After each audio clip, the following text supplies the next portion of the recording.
Good evening and welcome to another edition of Elijah Unpacks.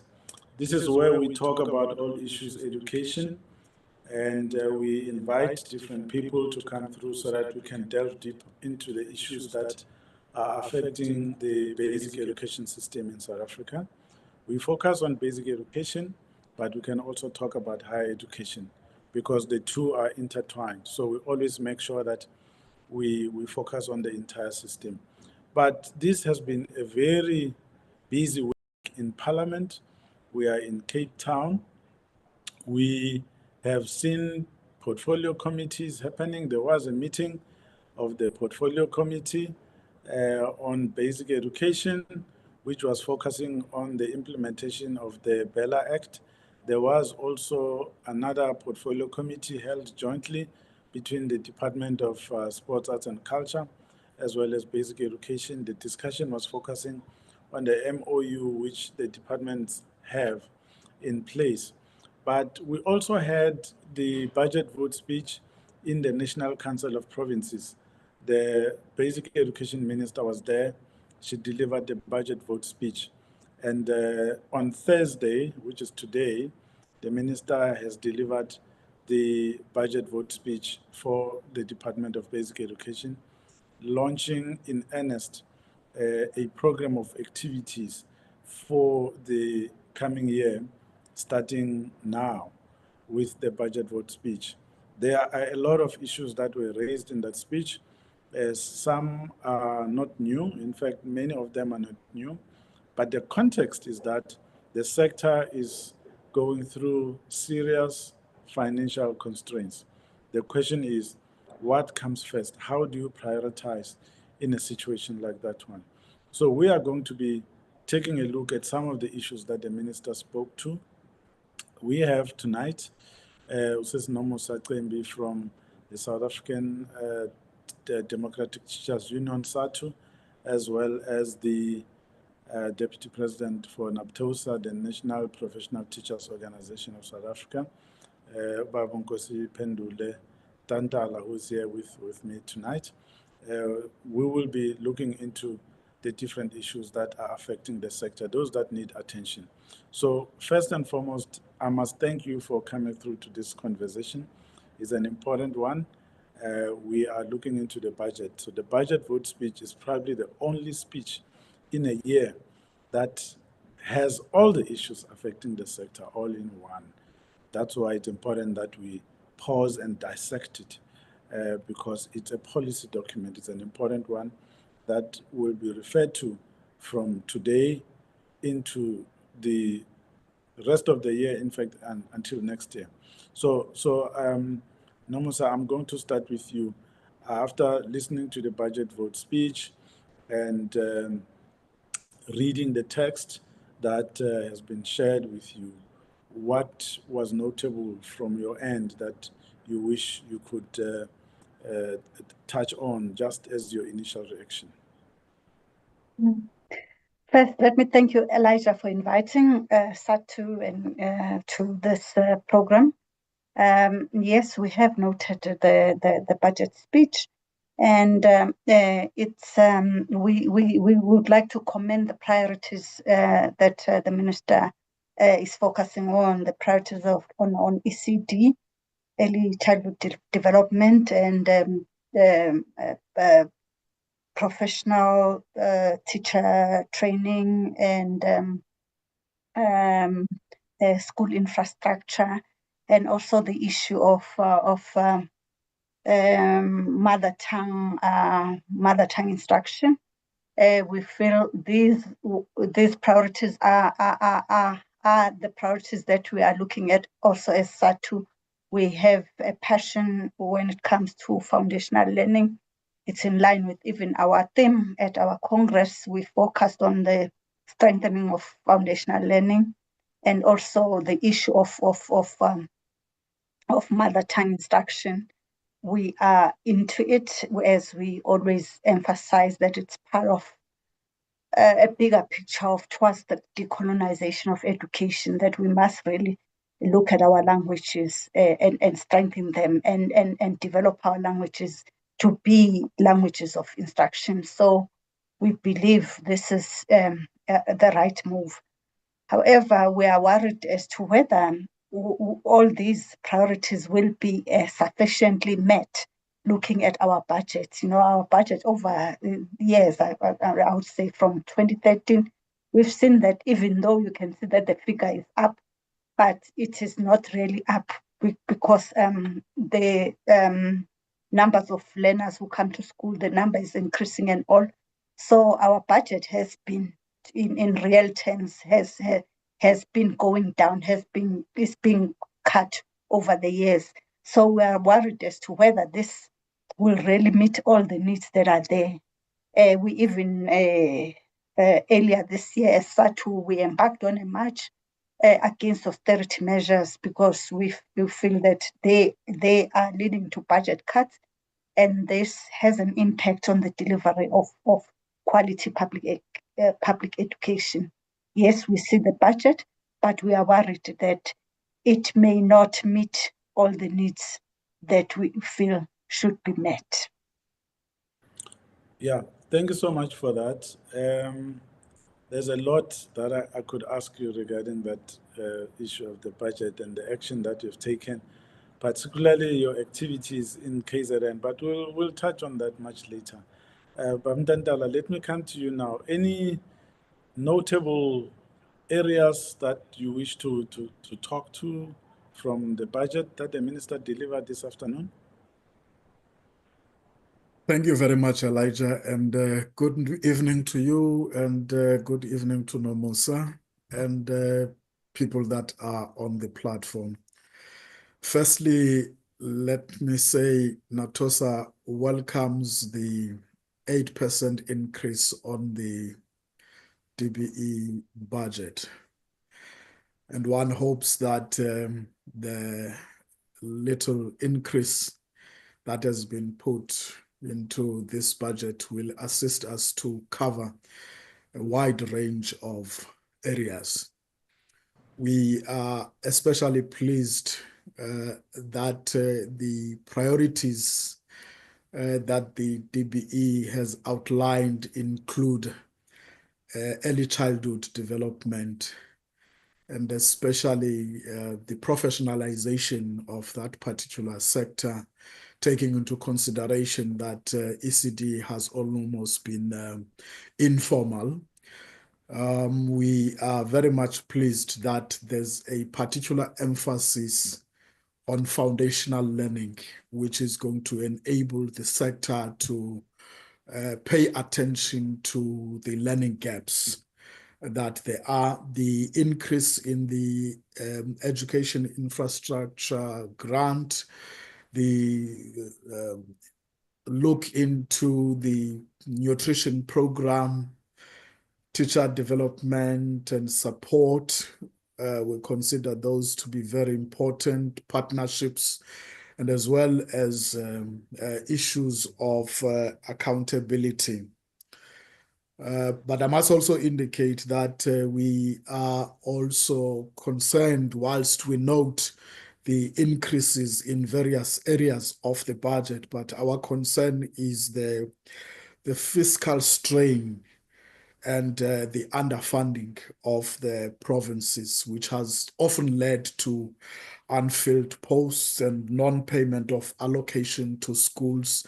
You have highlighted a matter that took place in KwaZulu-Natal, for example, which was one of the most concerning issues that have ever happened in our country. The other issue is the compulsory grade R. We're not seeing from the budget speech a dedicated budget to look into ensuring that indeed grade R becomes compulsory. Maybe there's a particular plan that the department is going to come up with to deal with that particular issue. We are also concerned about the over-reliance on the accountability of teachers without the systemic reform, especially considering the issues relating to also issues of support staff, learner welfare, and safe school environments. But generally, it's a much comforting budget speech, I must say. But we hope that with time, we will be able to engage and tease out some of the issues that shall be coming up as we move. Thank you very much. Yeah, teasing out. That's one thing that I wanted to ask you as to whether once the budget has been tabled by the minister, as teacher unions, do you discuss the different areas in the budget? Do you take it down to your membership for them to understand what is taking place, or does it just end as a document that is belonging to DBE and you expect the department to work to implement what is in there? Is there some education campaign that takes place for you as leadership to explain the implications of the budget to the membership? Yes, most certainly. That's what we do. Because if we don't, we are not able to assist our provincial offices and districts to ensure that the budget is implemented effectively and efficiently. So it becomes critically important that we must share this information with our leaders from the National Executive Committee to the branch level, so that it is understood very clearly what is it that is supposed to be done. And so that we together sit and identify where there are deficiencies and try to come up with constructive proposals that will ensure that the budget intentions are implemented. Yeah, Nomusa. From my side, yeah. my side, we have our National Executive Committee of the union, which is the decision-making body in between congresses. It comprises of provincial secretaries and provincial chairpersons. The National Executive Committee does engage on the budget, and from there we look at whether the budget really would fulfill what we want to be fulfilled in education, and then we work out as how we can engage the department to say we're not happy with this. Can't you strengthen this? Why was this in place and not that in place? So it's mainly the National Executive Committee that deals with it, and then we hope that our provincial secretaries and chairpersons who form part of the NEC, they have our own provincial executive committees where they should take this whatever the decisions that come from national, they take them down to provincial level, and at provincial level is taken down to the regional level, and from the regional level to the branch levels. All right, that's great. It's good to know. Now, do you think this budget is going to bring some relief, particularly in KZN, where there's been a lot of concerns and anxiety around the functioning of schools in that province? We know, I mean, we have said as much that it's not just KZN, all other provinces are facing serious financial constraints. Do you think this budget will bring some relief to the teachers who are in schools and the school principals who have been raising their displeasure with the non-payment of the norms and standards funding? The teachers who are in the coalface, the principals who are in the coalface, it's not easy for them to really believe that this will bring much relief. The frustrations that they have encountered caused us to embark on pickets, and really, and what happened? It's something that has been happening for quite some time. So it is not easy for people to easily believe that things may change overnight. Yes, we welcome that the budget is there, but really when it comes to day-to-day working of that principal not getting money to pay for operational expenses in his or her school, it is not easy to believe that things will change. The budget is seen as something that is just too far away from the realities that teachers and principals are encountering on a daily basis. Let's stay with the money focus just for a few seconds. The Premier of KwaZulu-Natal announced that there was going to be a special allocation of 900 million to the Department of Education in KZN. Did that help in some way to, demonstrate that government is serious about attending to the issues that educators have been raising, particularly through industrial action? Yes, it was a welcome relief, that announcement. And a week later, we saw some of the schools receiving the monies, and others received the money, but the schools were closed already. But it was a welcome relief, and we issued a statement welcoming that. And we hope it we won't be forced in the near future to embark on such demonstrations again in order for the money to to be given to the schools again. We do not want that situation. We want things to go smooth. We want things to be done as they are supposed to be done. It shouldn't be that we must now picket and all for the department to find the money to pay the schools. Ntantala, you, as a block of teacher unions, you have regular interactions with the department, either through the minister or through the director general on a regular basis. Is there anything that surprised you in the budget vote, either of the NCOP or the National Assembly, as tabled this afternoon? Thank you very much again, Elijah. I would not say surprised, right? But what I would say is the little bit of the increase on the budget at least gives some measure of hope that there will be some kind of relief in some of the areas. But what becomes critically important is the management and the effective utilization of that particular budget. And it begins with the planning,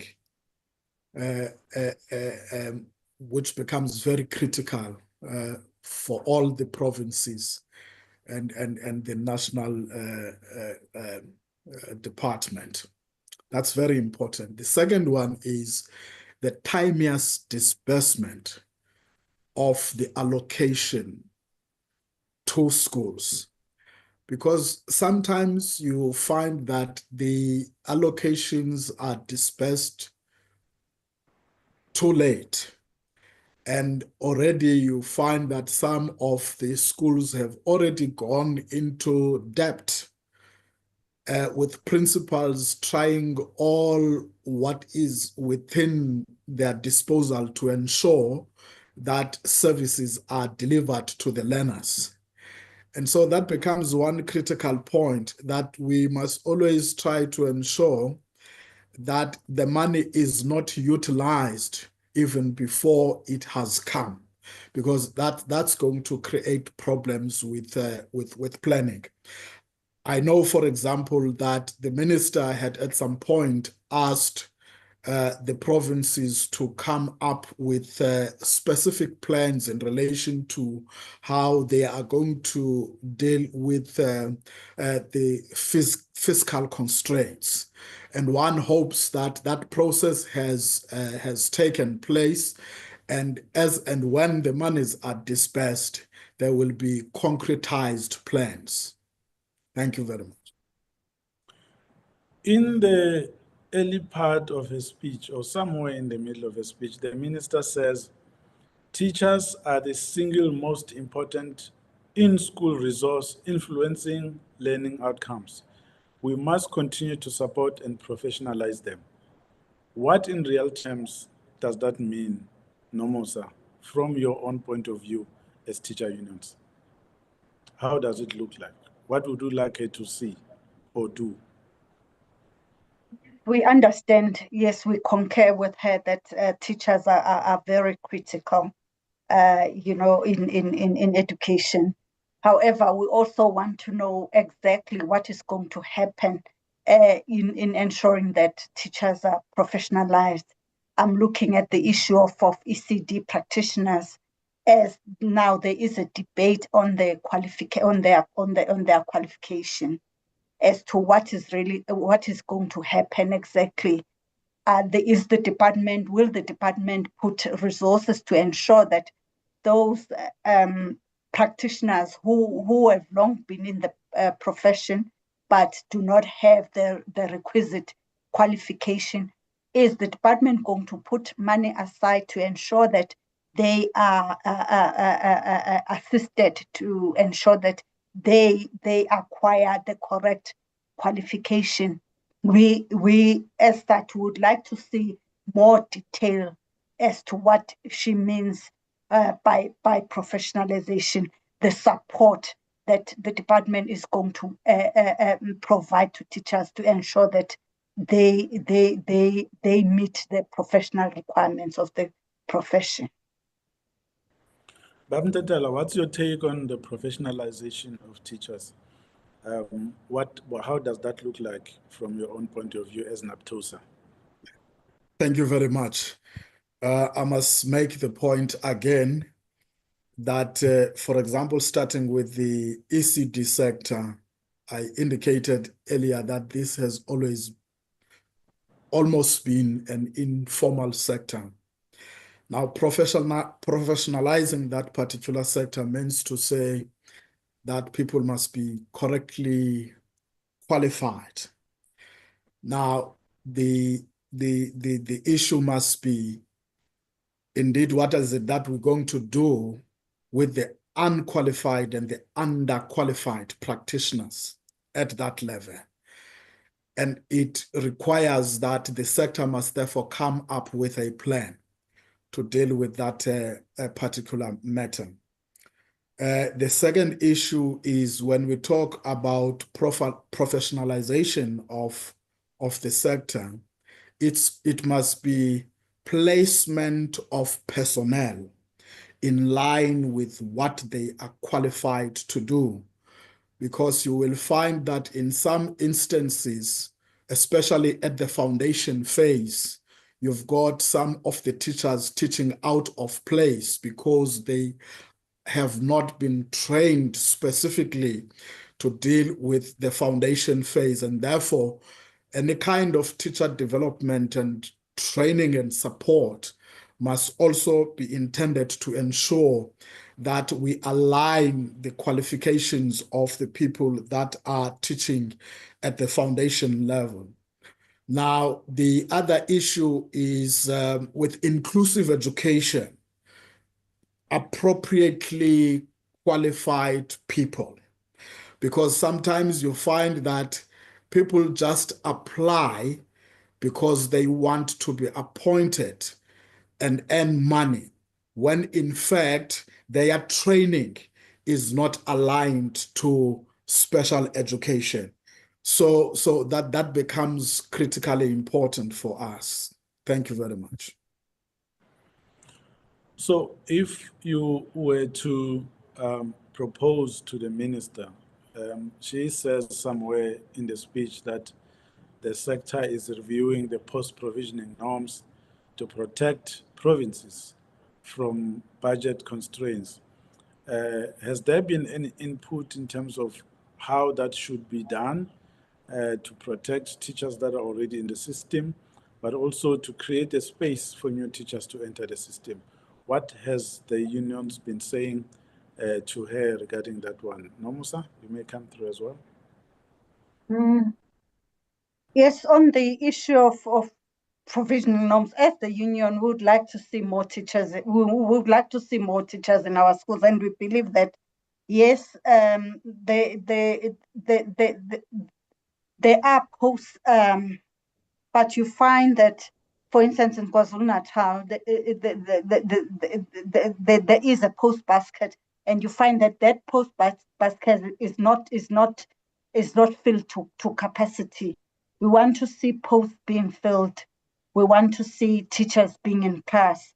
And yes, there is a talk of, I remember Treasury, when Treasury delivered the budget speech for Treasury, they spoke of giving public servants early retirement packages and all that. As a union, we looked at that, and we felt that it should be done properly, because we do need the older teachers because of their experience. Yes, we also welcome, we would like to see younger ones coming in, but it shouldn't be at the expense of not taking care of the amount and the experience that the older teachers have. So the process should be done in such a way that at the end of the day, quality education is not compromised. Yes, we need young teachers. We also need the older teachers, and we also need to ensure that quality education is maintained all the time. In the past few days, I've been taking interviews from the media, and the questions have been around the 22% or so of educators at grade R level who do not have the requisite qualifications. And some media people have been asking me, so what should happen to those teachers? What are we going to do? The truth is that some of them are actually older. And the question is, what do you do? Someone even asked me as well as to whether those teachers must be removed from the system. How do you propose we go about that as we prepare to launch grade R as a formal school starting grade? I know that Ntantala said he did not see any budget allocated to grade R. The reason is that perhaps, in fact, the minister has spoken about it in a budget vote speech, that has to happen as urgently as possible. That means Treasury needs to work out a budget for grade R. But while we're waiting for that funding allocation, what should happen to the educators that have been found to have nothing because grade R was not empowered by legislation? What is the approach? Because I know this is something of interest to you, because a lot of them are going to be joining your teacher unions, all 5 of them in different ways. So there's a pool there. There's a possibility of you gaining new members from that pool of teachers that are teaching at grade R. But how do you think their interests should be protected? Their interests should be protected because they have been in the system for quite a while. I remember when, in the dawn of democracy, when teachers, were put together, teachers from the homeland system, from all the departments of education that were there, divided by race, divided by the homeland system. What happened is that there was this thing, they looked at the issue of empowering those teachers who were underqualified and not qualified, but who were already on the system. They were given time to upgrade their qualifications to meet the standards, because they were there, they knew the system. There was this thing of recognition of prior learning, and then the teacher would have to go for further training in order to upgrade themselves. We believe that should also apply with these teachers, because they've been in the system, and you cannot just discard them anyway. They must be given some kind of training to ensure that they upgrade themselves to be at the level where they're supposed to be. Yeah, I think Ntantala would agree with you because that's been the popular view even in the past. That's been the practice. But at this point, I just want to say that it's been 30 minutes since we've been talking, and I see that we've been joined by people who are watching. Some of them are even sending comments saying that they are watching you as the leadership and that you should know that they are watching, and they say they salute you as the leadership and as you articulate the issues regarding the sector as prompted by the budget vote speech this afternoon, and of course that of the NCOP on Tuesday this week. But I would also like to invite you to send your comments, send your questions that you wish me to ask your leadership and the two guests that I have here tonight. We are discussing all matters education. We spend time focusing on teachers because all this money without teachers, it's not going to work. So you need a motivated cohort of teachers. You need teachers that are taken care of. You need teachers that are focused and dedicated and committed for the job to be done. So the money should accompany the commitment. So at this point, I want us to focus on some of the areas where budget has been allocated. And the one that I'm seeing in the minister's speech is that of the 15 billion that has been going to school infrastructure that the minister says should be set aside for the eradication of inappropriate sanitation facilities, those pit latrines that people are talking about. What's your reaction to that? Because it's got a lot to do with the creation of a conducive environment for teaching and learning. Is that something that you would welcome? Yeah, Yes. it is. Oh, Yeah, any one of you? Okay, let me organize it. Ntantala, please come through. thank you very much. We welcome the increase in the education infrastructure grant, especially the intention to ensure that we eradicate pit latrines. We have noted the statistics in terms of the amount of work that has already been done so far, and we are very grateful for that. We are also pleased that a particular mention was also made in relation to disasters, particularly referring to the Eastern Cape and KwaZulu-Natal. It's always very important to ensure that when these disasters befall the education sector, we are able to act promptly and refurbish the schools that have been destroyed by inclement weather. But further, we would also like to see some of the schools being renovated. In some areas, you still have very old structures that have never been renovated. And I think I must take the advantage of this platform to say the school where I matriculated Elijah in 1990 was in prefabs. And to date, that school is still in prefabs. And you may imagine the amount of damage that has happened over the years. The last time that I was there, the conditions were very appalling.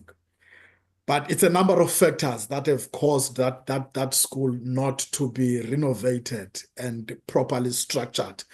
But the point that I'm trying to emphasize is that whilst we are looking at inappropriate structures, we must also pay attention to renovating some of the schools. Some of the schools, due to vandalism, they don't have electricity nor water for whatever reason.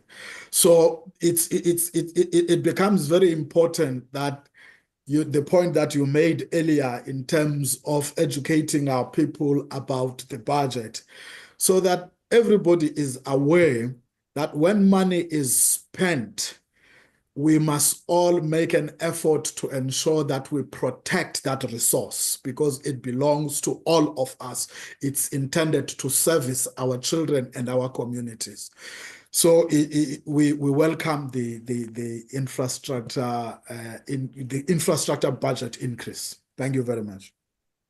Great stuff. Nomusa, you wanted to say something on school infrastructure as well?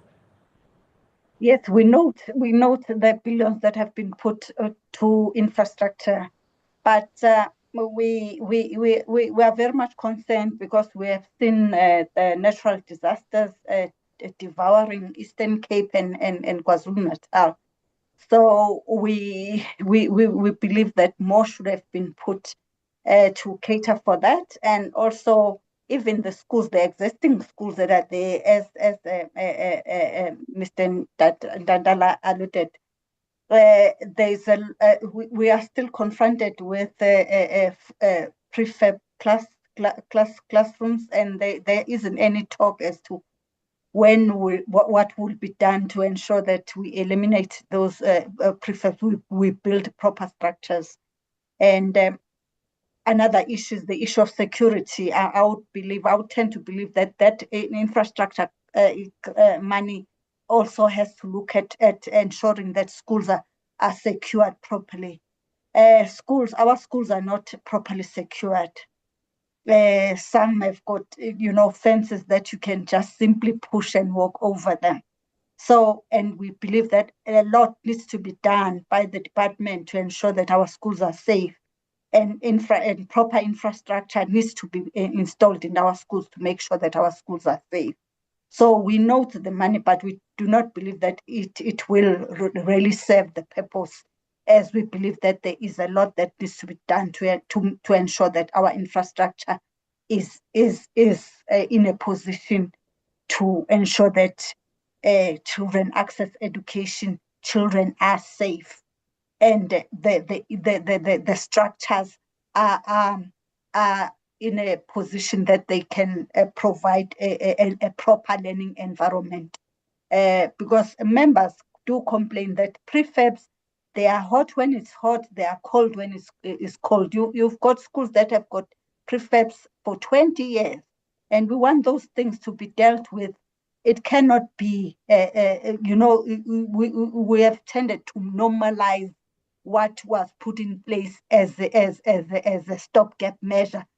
It's now becoming like a normal measure. So we believe that more should have been put aside for infrastructure. Yeah, thank you for that. I hope that in the next engagement between the department and the unions, that issue is going to be raised sharply as well as an issue of interest. There is Jenny here, says, I'm watching, and then Abongile Konkwane says, Mr. Ntantala, I salute. Then we also have Glad Tsuela, who says, National Deputy President NAPTOSA, very important, placing educators according to their specializations. And then we have Thabo Mane, he says, Ntantala, you are spot on. The budget must be discussed at national, provincial, and branches so that we all know the effects of this budget. Infrastructure should be prioritized as well. And then Tabane comes back and he says, the schools that are not renovated is becoming a danger. Schools' financial books need to be audited, and school budgets must not be confidential so that people can know the allocations of the budget. Before we proceed, any comments based on what our viewers are saying as focus areas that perhaps as leadership you need to pay attention to as well? Nomusa, let me start with you. No, for now, I think the comments are echoing what we have said, myself and Mr. Ntantala. There isn't anything that I can add for now.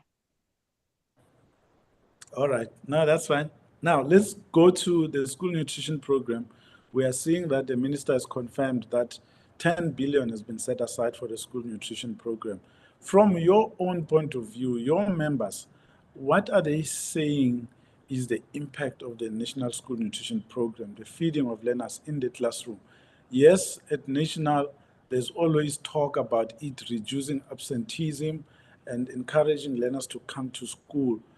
But what are you seeing? You spoke about coalface. What are your members at the coalface seeing as the impact of the school nutrition program? And would you have called for more money, perhaps, over and above the 10 billion rand that has been allocated to the NSNP? The school nutrition program really has really been a very positive step to ensuring education in our country.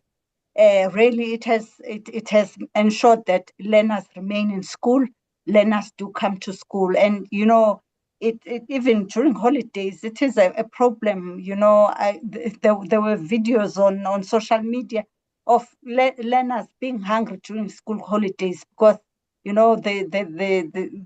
are not being fed. So it has helped in ensuring that learners are at school, and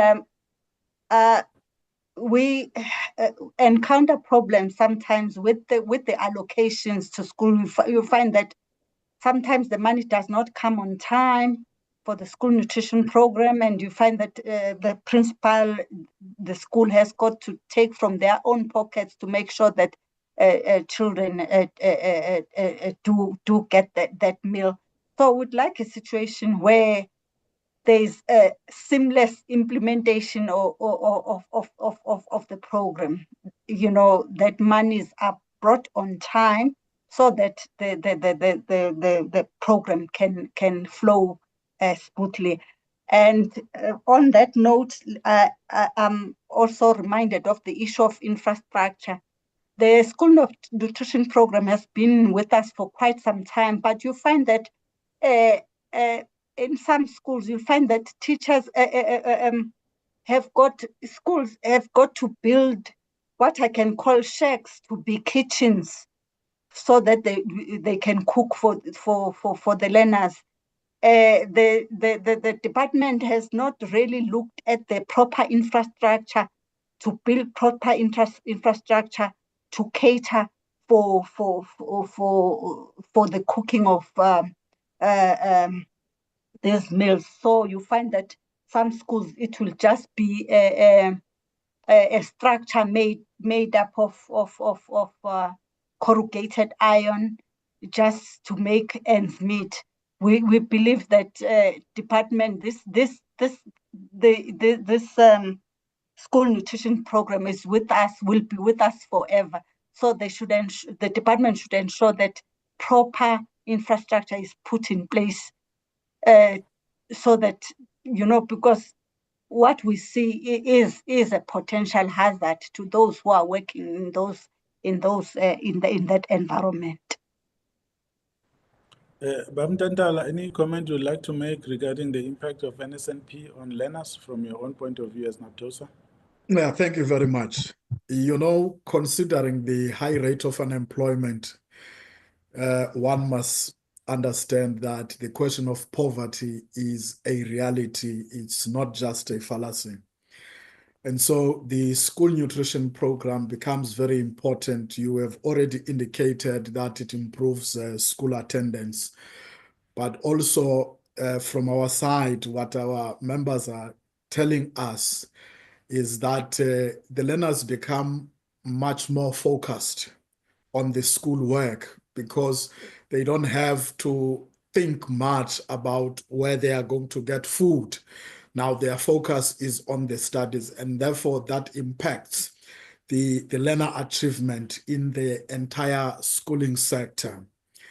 I'm not sure whether the deaths that our children have suffered throughout the country in relation to items that they would buy from spaza shops would have an impact on this. But I think if we're going to also attend to that particular issue, we need to ensure that we include as many schools as possible which brings me to another point, the quintiling of the schools.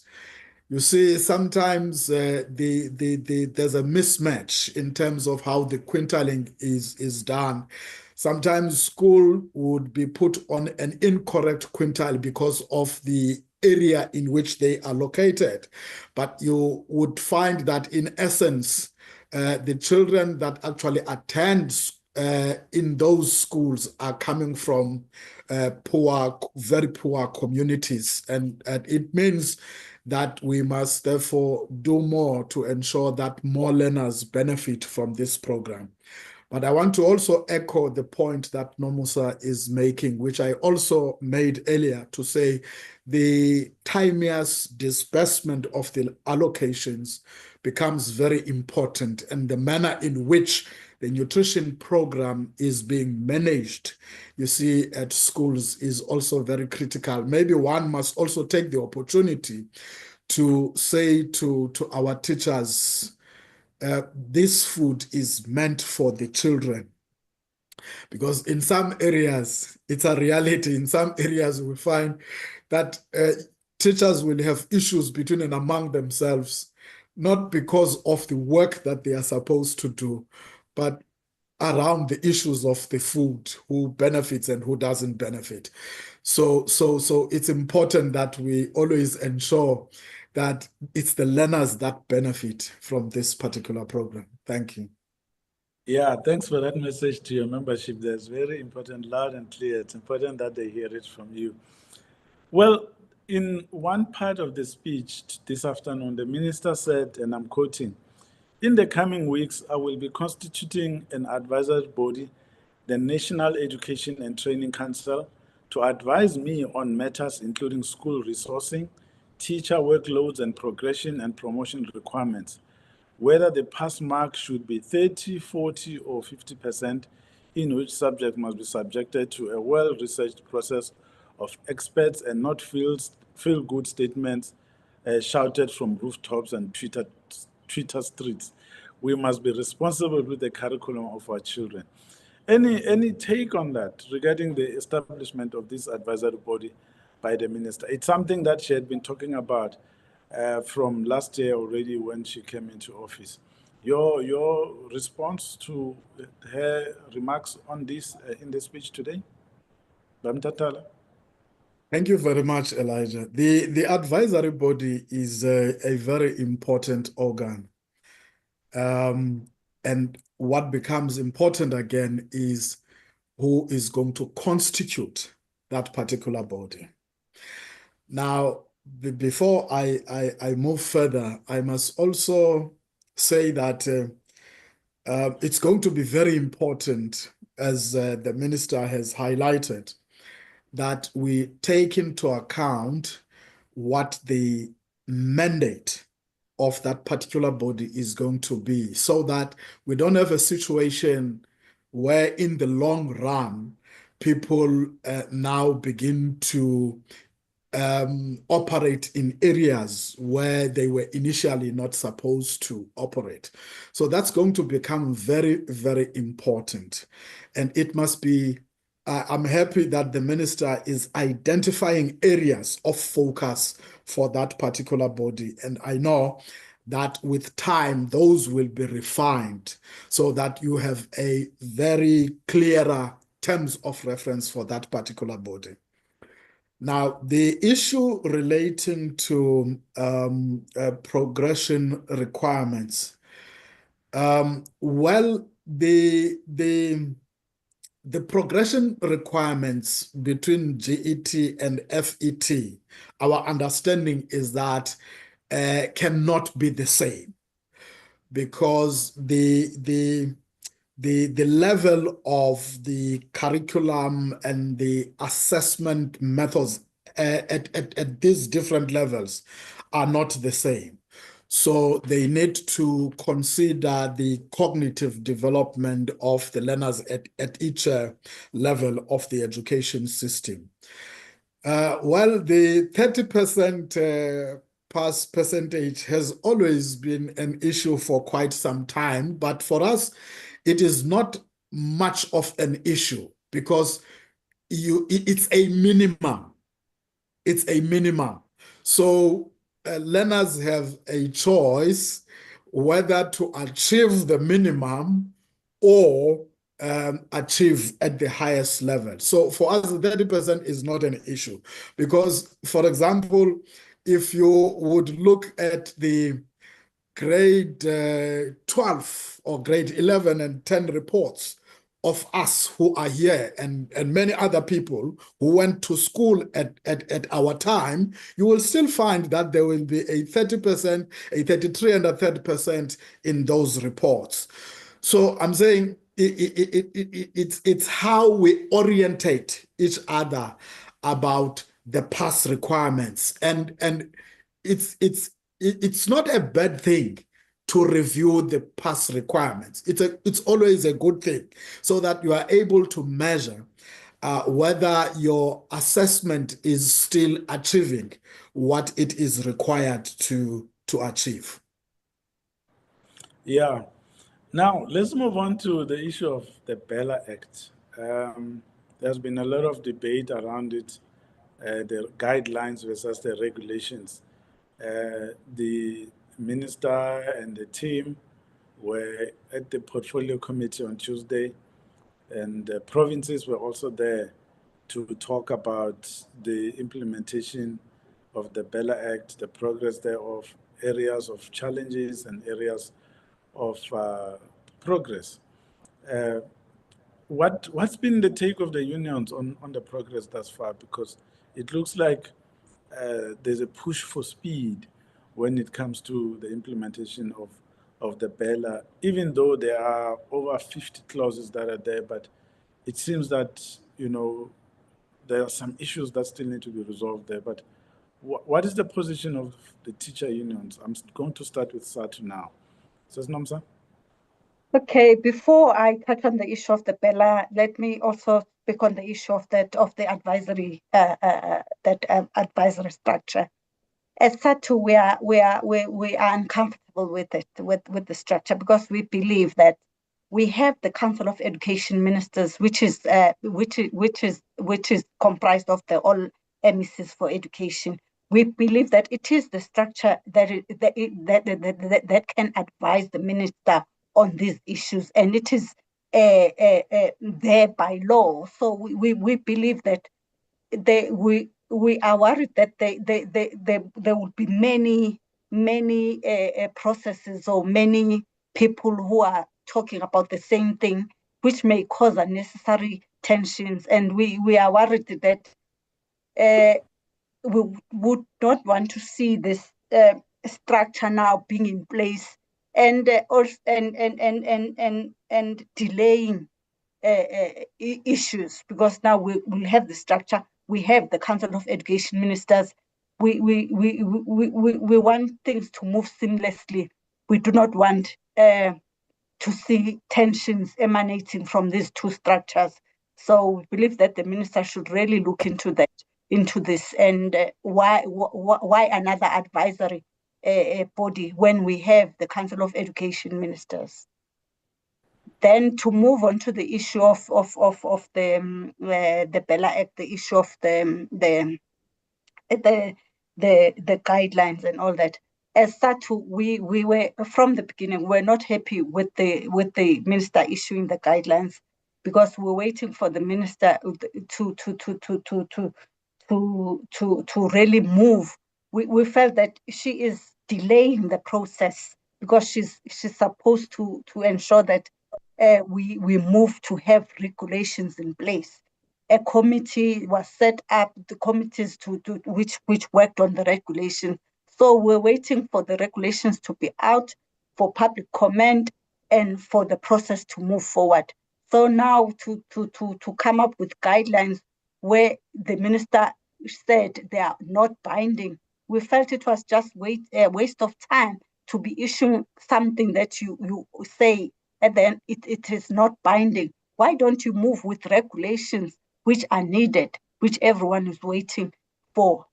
So we felt that the minister was delaying the process of ensuring that the BELA Act is implemented in full. Yeah, okay. Now I hear you. There's mention of the BELA Act and the minister's input in the budget vote speech. I know you've seen that. But now let's look at what some of our viewers are saying. We have here Ngwanata Umatiba from Nahau. I happen to know him. He says, informative session. We are watching. We also have Cembi Sakonya, who says, I'm also watching. Then we also have Muzomu Mazibuko, who says, great input, Star Ntantala. They know you by your other name. I also know that name, but decided to use the one that is the formal one that everyone knows. And then Tabo Tabo comes back, he says, personally, I welcome the minister's idea of advisory body. He says it's important. However, I share my opinion that that body needs to be balanced by academic, union, teachers, SMT reps, and some learner reps as well. Here is an interesting opinion on this one. I'm not sure if it's something that you'd also welcome in terms of your discomfort, Nomusa from SADTU. Yeah, as I said, we are worried that there are many players in place when we have the Council of Education Minister, which by law has got to play that advisory role. Yeah, okay. So Thank you. which we may see tensions coming, between these two structures. What we want to see is work, commencing and, not many structures in place. Yeah. No, I hear you. I look forward to attending a meeting where SADTU is going to be present when we engage with the teacher unions in the next meeting. I'm going to listen particularly to your input regarding that one. As we come to the end, I'm going to ask both of you, I'm going to now read through the 5 priorities of the 7th administration. So I'm just going to ask you to give closing remarks in terms of the different focus areas, how you feel about them, and any specific plans that you feel should be implemented. She says, almost a year ago, we stood before the House and committed to 5 key priority areas. One is expanding access to quality ECD. The second one, strengthening literacy and numeracy, especially in the foundation phase. 3, advancing inclusive education. 4, enhancing teacher training and school leadership development. And 5, and the last one, improving the safety and quality of school environments. What would be your view just in closing? Ntantala, I'll start with you and then we'll close with Nomusa. Thank you very much. Let me hasten to say the MTBBE budget is very much welcomed. And in line with the review of the Funza Lushaka bursary scheme, we would like to see that the bursary scheme also accommodates people that will train as grade R teachers, as well as people who are going to specialize in languages. And also with the bursary scheme to ensure that we monitor the utilization of that fund, because what we have often observed is that in some of the instances, people will register and get the bursary, and then along the way, they would change their courses and do something else.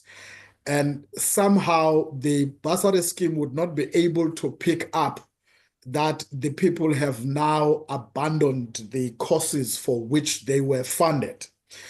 So that causes a problem because the sector is that's not able to meet the targets that were intended to be achieved from the bursary scheme. So I think that's going to be critically important.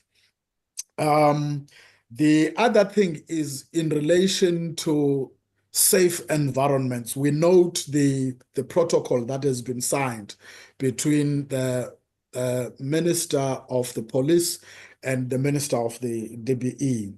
But what we would like to see happening is giving life to whatever policy and protocols that are there, so that we have proactive prevention of incidents and prompt response to incidents. And in closing, the devil is going to be in the effective implementation of those budget initiatives. Thank you very much. Thank you very much for that, Ntantala. Nomusa? We welcome the priorities, and we feel that these priorities are the ones that are really going to ensure that we get quality public education. However, we are worried that about the amount of money that has been put aside. We believe that the priorities are there, but the budget may not be enough to ensure that these priorities are fulfilled. Yeah, thanks very much for that. I really appreciate. Let me thank you both for making time to discuss the budget votes of the Department of Basic Education and the entire sector. Some of the issues require in-depth discussion. I'm going to be inviting you to come back. For example, Ntantala spoke about the mother tongue-based bilingual education. We have invited Dr. Naledi Mbude here. She has agreed she will come. We'll let you know in time, so you can also come and participate. There are many other issues that we intend tackling into the future, so do not be surprised when we invite you back to zoom into particular issues. But for tonight, let me thank you and say that I'm really grateful that we're able to make time to dissect the budget vote speech. We did not finish, but we're able to deal with a few issues which I believe are very important. Let me also thank the participants who also sent in their comments. We really and truly appreciate your participation. Please share the link, tell others about it. Let's continue with the discussion. It doesn't end here. Share the link widely, review our discussions, and raise any other matters that you feel we need to discuss into the future. But for tonight, let me thank you very much. My name is Elijah Mhlanga, and good night. Thank you very much, Elijah. Thank you, Nomusa.